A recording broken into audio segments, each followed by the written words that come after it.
going to get through this. Easy for listening and is able to do it. Easy for going through. I'm not a great lover of cabs. That's my fear. You're a disgrace, you are. Not me. That's my fear. You're a disgrace, you are.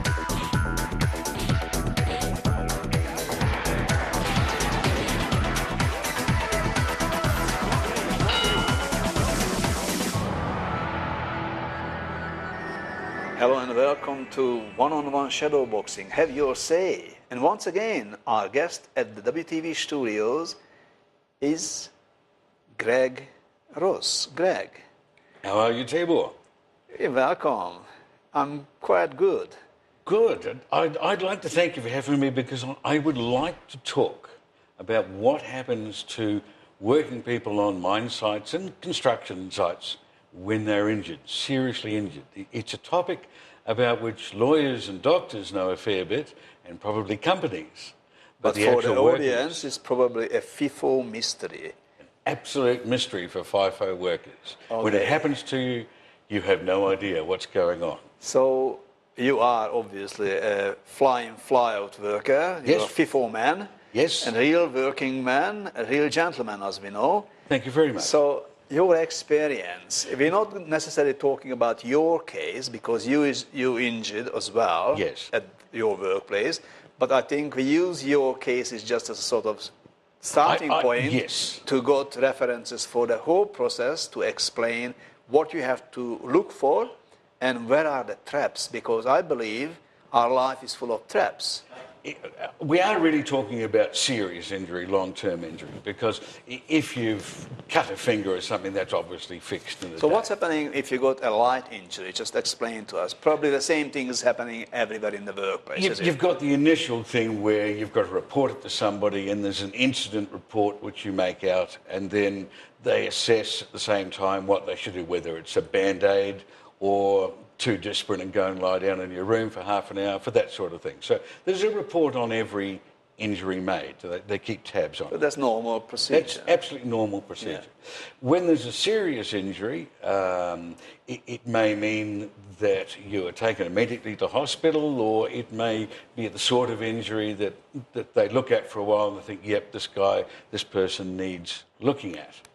Now, under the circumstances, as you're usually working away, it's odds on you'll be brought back to Perth to go to a doctor or a hospital. And that's where the whole thing becomes a fascinating minefield. The company will have their own medical system, their own doctors that they desperately want you to see. Utilize. They do not want you to go and find your own doctor. So they're just taking you, taking care, and we will take care of you, and we are looking after you. We're here to look after you. That's good to hear, because some people may think, multinational big companies just not looking after their workers. So they do. They certainly do, But I would suggest that you are best to get your own doctor. Okay? Why is that? Your own doctor has... Okay, first of all, the start is that obviously everyone in this country got the sort of right, if not the right money, but the right to choose their own doctor. Yes, they have. Absolutely. Okay. You have the right. Every company must have a full-on big insurance company behind them. The companies like Zurich, etc., they're the big ones, and they are important people in your life because they make the decision. And I must add here, when I say don't bother going near the company doctors, don't. You're wasting your time. That company doctor is not there to look after you. He's there to look after the company. Yes. You second, the company first. But the doctor that you must see, although you don't legally have to, is the insurance company doctor. Because when they send you to their doctor, she is making an assessment that the insurance company will pay out on. So if you are pulling the wool over somebody's eyes, then you're gone, because that doctor will find out. They're all experienced doctors. I myself was sent to an ex-Royal Navy doctor. Very brisk, but he knew what he was doing. He told me exactly what was going to happen the next 12 months. So you have nothing to fear from going to the insurance company's doctor. You have everything to gain. So that's number one. Yep. When you're injured and they're taking you into hospital, go to your choice of doctor or go to the company's insurance company. No, you won't be able to get to them first, because when you're injured, there's an incident report made, you're taken to hospital or you go to hospitals, and then whoever the attending doctor is will make out a work cover report. And I think it's called a first incident report. And that is sent to Work Cover, who are based out in Shenton Park, and it also goes to your employer, and they in turn will send it to the insurance company. But they may not send it to the insurance company for a little while, because they'd probably prefer to hang back on it to see if you get any better without having to tell too many people that somebody got injured on site. Which is not to say any company would do that, but that's what happens. So whilst that's happening, your company will come to you and say, now look, you may not get any pay, so would you like to use any holiday pay and any sick pay you have to make sure you get some wages for a while?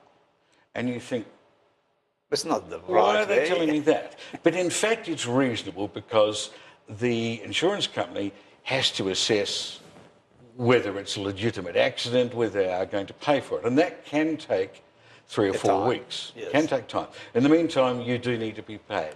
And if you say, yes, use my holiday pay, use my sick pay, you are credited that back. As soon as the insurance company takes it over, it goes back on your file. You don't get the money as such, but all your holidays, it's back there on your file to use when you want. Then you want a workers' compensation number for the case, and that is vital. Why is that vital? Because every medical person, from the chemist to the physio, is going to want that number, because that's going to be your reference number, yes. Without that number, you will pay first, and then maybe reimbursed. You'll get reimbursed eventually. You need to be on the workers' compensation thing as quickly as possible. Now, what that does, and there are laws to it in Western Australia, is that gives you 75% of your normal net income. It's amortised over the previous 12 months. So whatever you got net weekly, you get 75% of it. So let's pick a figure to make it easy. Say you've got $1,000 a week in your hand, you will now get $750 a week in your hand. That comes in without a problem. That goes for 3 months. Yes. At the end of 3 months, that comes down about 15%. So you've gone from $1,000 in your hand a week, now you're down to about 620, 625. Yeah. After a further 3 months, so we're 9 months down the track, that comes down another 15%. So you're now only getting $500 a week in your hand. Now, for most people, that's not going to pay the mortgage. Yes. So a lot of people, myself included, think, that's okay, I've got income protection insurance. Yes, and what's happening with that? Tibor, income protection insurance turns out to be... the income protection insurance is everyone thinks, the layman or every worker thinks, if I got a problem, if I injured in work, or something happened to us and I could not be able to pay the house, I will get some income. I will get the income because I'm protected, so I can go and pay it for. So mortgage is not in my house is not in danger. Yes. So what's happening in real life? In real life, income protection insurance is worth as much as a politician's pre-election promise. There's nothing to it. Which we know, it's not much. It borders on fraudulent, and I'd like somebody to come and sue me for saying that. No, I really would. Please, somebody come and sue me for saying it's fraudulent. So where income protection insurance can be useful to the ordinary working stiff is if you fall over playing with your kids on Sunday afternoon and break a leg and can't work, which can happen. Eligible for income protection, which will give you 75% of your weekly income. But for how long? Only after 90 days. So for 3 months, nothing? Yes. And then they'll assess it, but you will get, and I promise you this, 36 pages of stuff to fill out. You see. Now, at the end of my first 3 months, I thought, well, okay, it's come down, it's a fair system, I've been paid, I can sort of understand what's happening here. I got hold of my income protection people. Well, did they fly into menopause? Did they have absolute apoplexy? You know? What did they say? Well, they said to me, well, aren't you getting any workers' compensation? I said, yes, I am. Yes. They said, well, you know, you're getting money. I said, hang on.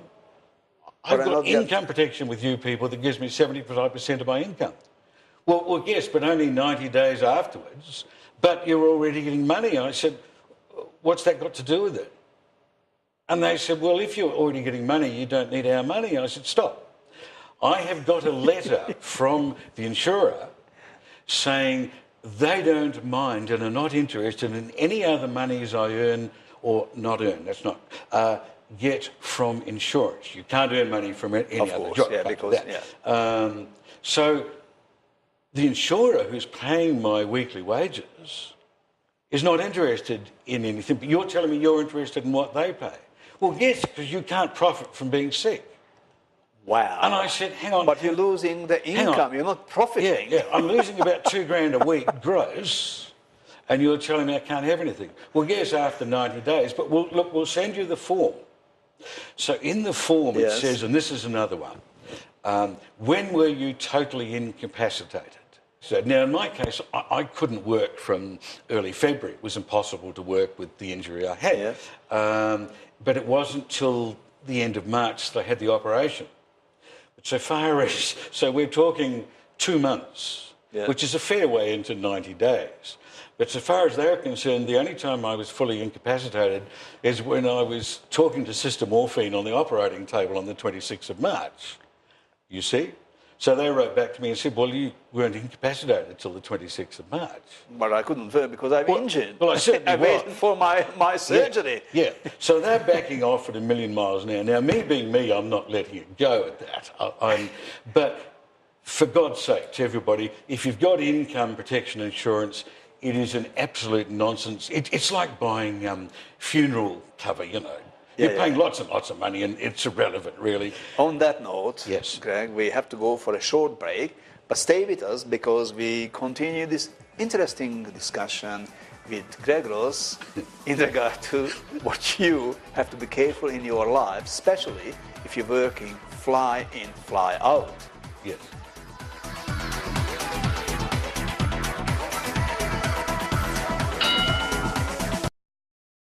Hello and welcome back to One-on-One Shadow Boxing.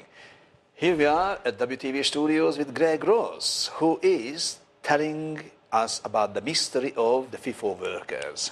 So let's go back. We stopped when in the first half. Yes. We stopped when we, or you, rather me, telling the good audience of us to forget the Company doctor. and the insurance, which is called the income protection insurance. Yes. Forgettable.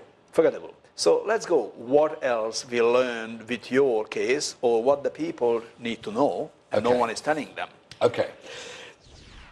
The next important thing, and it's very, very important, is there are set figures for injured workers. Meaning set figures. With the insurance company, if you're a worker injured at work, there is a figure set aside of about $240,000 for wages. Yep. There is a figure set aside of about $64,000 for medical expenses. Now, if you have an operation, that can be used up very quickly. And there's another figure of about $14,000 set aside for remedial return to work. How do you know that? They told you when you signed the contract They with them? certainly tell you nothing. So how do you find out? The next question. You don't know any of this, you see. So you're happily going along, and then suddenly you find that the money you get paid weekly into your bank is dropping. Yep. And then somebody might say to you, well, you're only got $1,000 left of your medical expenses, and you know you've still got a long, long way to go. So who's going to pay? Well, big shrug of the shoulders, you've run out of money. And so what's the answer on Well, that? the answer in Western Australia is common law. At some stage, you will get two very important letters in the mail. One of them will be from Medicare, Yes. stating that any benefit you have received from medication from a doctor's visit on Medicare must be repaid in full to Medicare. Repaid by you. By you or your insurer. Now, let's say you've got a $75 doctor's appointment and you got $37 of that back. Okay, the whole lot that Medicare have paid Needs to be paid back. Needs to be repaid. whether it's you or the insurance company.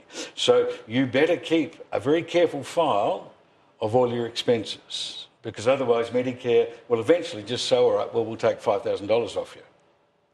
And That's they'll take good. it. And it's rightly so. Why should, you know... Medicare pay for it, then it's the company. Oh, so that's one letter. The other letter you'll get, which will baffle you, is from your the company's insurer saying, you know, you have until, it's usually a 12-month period from when you got injured, to take this to common law. You think, well, I don't want to sue anybody. I'm being looked after. There's no need for that. That's the biggest mistake you can make in the world. Under West Australian law, you have to go to common law. You have to appoint lawyers. Because if not? Because if not, once you're signed off this, you're on your own. And if it reoccurs, nobody's interested. So I got a large company of solicitors. It doesn't really matter who, but a large company. And that was the best move I could have made, apart from getting my own doctor to look after everything. I learnt a lot. Such as? Such as I learnt the limits on the amounts that are there. So that's how you find out. That's how I found how out. much allocations Yeah. the company's insurance company got for your treatment, Yes. for your wage, Yes. and for your after That's expenses. right. Yeah. And the lawyer said to me, how much money have you lost in wages? And I said, well, I'm down about $60,000 already. He said, think they're going to give you that back for Christmas? And I said, no. He said, no. And he said, now, you've got a serious injury. He said, and people are ringing you to make sure you're all right? I said, yeah. I said, the actual mine site are fantastic. They ring me to say, how are you, Greg? You having a good time? Yeah. He said, well, they legally have to ring you. I said, okay, that's fine. He said, let me tell you what happens with a serious injury. At the end of it all, you think you're going back to work. He said, but let me tell you something. The company might actually want you back at work. There might be a shortage of people in your position, but the insurance company does not. He says, no offence. He said, you're just a number, but you are an injured number. So you stumble and fall on a rock, and you might exacerbate the same injury, you are a liability. So the insurance company will write to your company and say, we're not prepared to insure that person. So you can't be on site insured. So you, like everybody else, thinks you're going back to work. You might go back to work for 2 weeks or 4 weeks, but they'll find out that you can no longer do the job, or they'll make you redundant. And I suddenly thought, God, I've seen that happen. Well, of course I have. So he said, your job is finished. No matter how much everybody smiles at you, your job is finished. Let me tell you that much. Also, your injuries could carry on. You need more money. So I'm beginning to understand an awful lot. And he said, yes.